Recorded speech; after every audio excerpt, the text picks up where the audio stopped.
Fala pessoal, tudo bem com vocês? Bom, saiu o resultado da taxa Selic e qual o impacto que isso aqui vai trazer para os fundos imobiliários? Eu vou trazer para vocês essas informações e alguns exemplos para que vocês possam acompanhar, tá? Então ontem, dia 30/7, teve o resultado aqui da taxa Selic, ela se manteve no patamar de 15%, tá? Então ela se mantém ainda bem alta a taxa Selic, mas é um ponto, é visto como um ponto bom, dado que se você acabar diminuindo a taxa Selic ali na marra, você vai ter alguns problemas que é justamente não conseguir controlar a inflação, tá? Aqui eles falam, né, que a expectativa de inflação para 2025 e 2026, apuradas pela pesquisa Focus, permanecem em valores acima da meta, situando-se em 5,1 e 4,4, respectivamente. A projeção da inflação do Copom para o primeiro trimestre de 2027, atual horizonte, né, relevante da política monetária, situa-se em 3,4 no cenário de referência, tá?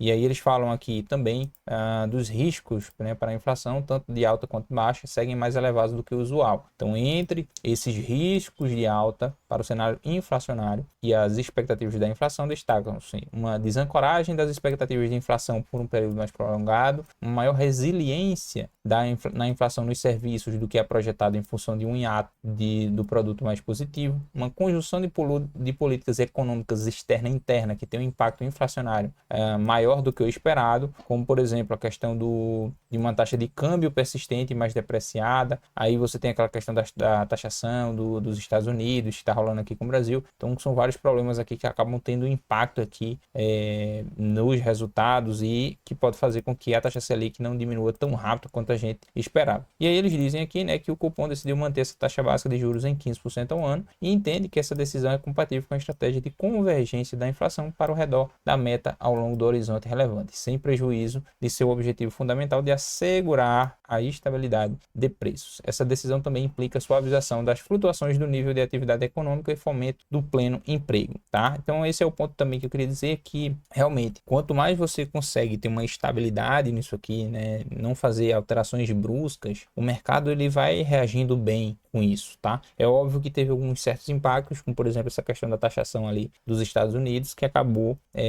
também afetando nesses processos aqui, nessa possível diminuição e nessa possível retração aqui do mercado, que podem ter um impacto, beleza? Mas o que é que isso aqui vai ter de impacto para os fundos imobiliários? E aqui está um ponto muito importante de trazer para vocês. Só gostaria de lembrar que a gente tem duas categorias de fundos imobiliários, né, que são os fundos de tijolos e os fundos papel, beleza? Os fundos de tijolos a gente tem shoppings, a gente tem galpões logísticos, imóveis comerciais, tudo mais. E na parte dos papéis você vai ter normalmente os CRIs, que são créditos de recebíveis imobiliários. Então, uma construtora, ela pega ali, ela vai fazer a construção do seu prédio, precisa ter dinheiro para, né, para ter fluxo de caixa. O que é que eles fazem? Emitem ali alguns títulos a alguma taxa de juros que vai ser paga, e aí algum fundo vem e adquire esse título ali. Então eles vão ter dinheiro para poder continuar com a sua obra e a gente, por exemplo, que está aqui, que é cotista de um fundo, a gente passa a receber, né, esses valores pagos aí como taxa de juros. Então, qual que é o impacto principal aqui? Vou trazer para vocês aqui algumas informações do MXRF, só para vocês terem noção aqui. Aqui é o resultado dele, enfim, resultado gerencial, sobre a questão do funcionamento, né, enfim, resultados da empresa. E aqui o MXRF, ele é um fundo o MXRF, ele é um fundo que ele é híbrido, na verdade, mas ele é mais focado em papéis, que ele investe em suma maioria a CRIs, beleza? Então aqui a gente consegue ver aqui todos os certificados recebíveis, tá? É o resultado de maio. E aí você consegue ver aqui a qual taxa, tá? Então, por exemplo, ó, eles estão aqui atrelados em suma maioria ao IPCA+, tá? Então tem aqui a taxa de emissão, ó, 9,11, 8,78, 10,8, 7,75, 7,84. Você tem vários aqui que são esses CRIs que foram emitidos, ó. Tem alguns também que estão aqui para o CDI, ó, CDI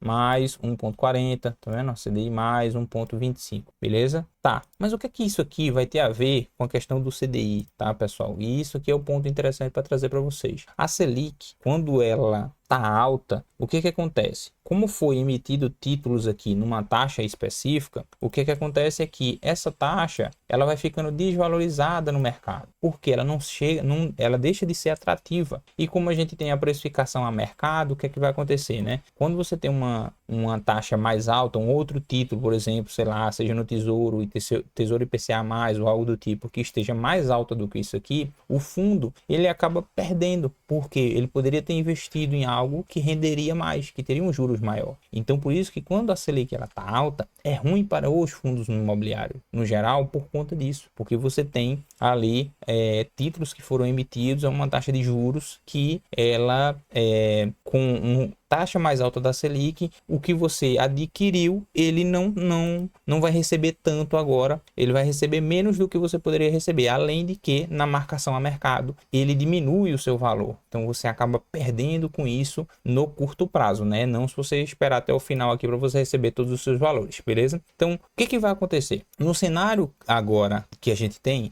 o seguinte, a gente tem a Selic normalizando em 15, beleza? Então, qual que é a expectativa toda aqui dos fundos imobiliários? É saber em que momento é que ela tende a cair. É óbvio que com essas mudanças agora com o governo Trump, né, e esses problemas de taxação com os Estados Unidos, deixou o clima um pouquinho mais turbulento. E aí também quebra um pouco as expectativas dos economistas, porque é algo que sai fora do padrão, né? Você tem uma expectativa ali que é justamente de diminuir a questão da inflação, diminuir tudo isso, porém você acaba que não tem essa diminuição por conta do medo que está sendo instaurado. Então isso também acaba atrasando aqui as expectativas. Mas o resultado que foi liberado dos 15%, alguns economistas dizem que deve durar em torno de 8 meses nesse período, tá? Então se a gente fala de 8 meses, a gente está falando ali que logo no início do ano que vem, vamos dizer assim, início para o meio do ano que vem, essas taxas já estariam começando a diminuir. Então entendam, o mercado ele pode começar já a antecipar isso, e é normal acontecer isso. Então pode ser que nada,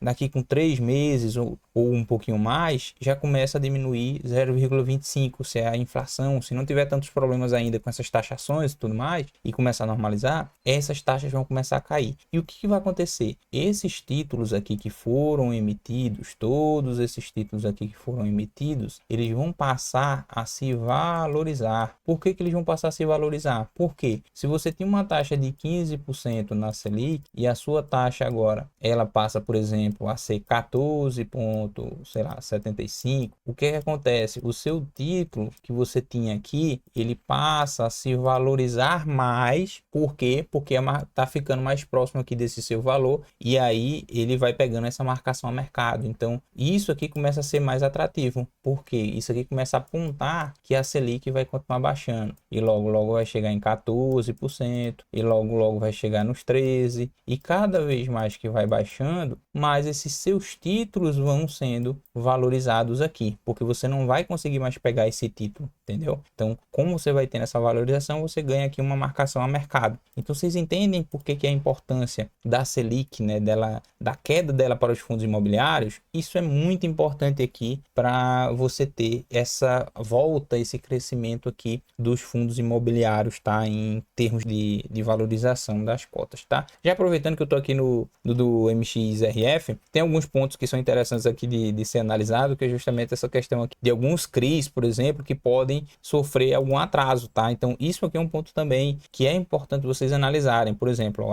a Urbiplan entrou com um pedido de recuperação judicial, sendo aprovada no mesmo mês, desde julho de 2018. O escritório contratado tem atuado para defender os interesses dos investidores. A RJ segue tramitando normalmente, com acontecimentos pouco relevantes para a recuperação da série detida pelo Max Renda. Então, esse ativo já está integralmente provisionado no fundo. Por fim, o time de gestão segue em conversas para vender o crédito e sair do risco. Então, esse é um ponto interessante. Ó. Isso pode acontecer num CRI, que é justamente alguma empresa que está entrando aqui com pedido de recuperação judicial, e aí aquele CRI que você tem numa taxa específica, você não recebe. tá? Então, por organização do fundo, eles já conseguiram fazer o quê? Integralmente eles provisionaram. Então agora o que a gente recebe, por exemplo, de dividendos não faz mais parte disso aqui. Porém, eles estão tentando sair, né? Conseguir vender esse crédito para ele sair desse risco aqui, desse problema que tem aqui, não só para os cotistas, mas para a empresa como um todo, para o fundo como um todo, beleza? E aqui tem outros pontos. Então sempre pensem nisso, tentem se atentar a esses detalhes que vem nos relatórios, tá? Então só para passar para vocês aqui para completar as informações, o IFIX hoje aqui, ó, em torno de 0,44% aqui de valorização, né, de subida no IFIX. Os que estão aqui em mais alta, né, são XPLG, ó, logística, XPCI, TIGAR, VRTA, SNCI e MCCI, beleza? E tem vários aqui que estão caindo. Deixa eu ver se tem algum que eu acho aqui que é relevante. Tem da Vinci aqui, ó, o Santander Renda também caindo. Então é isso. Bom, pessoal, alguns resultados aqui, ó, os dividendos que vão ter aqui, ó, para hoje tem o do Kisu e do MFII, né? Enfim, beleza, pessoal? O vídeo era esse, bem curtinho, tá? Obrigado aí. Comentem o que vocês acham aqui, se vocês têm, por exemplo, o MXRF11 e se vocês estão acompanhando os próximos capítulos aqui dos fundos imobiliários. Deixa eu até só mostrar para vocês aqui a cotação do MXRF11.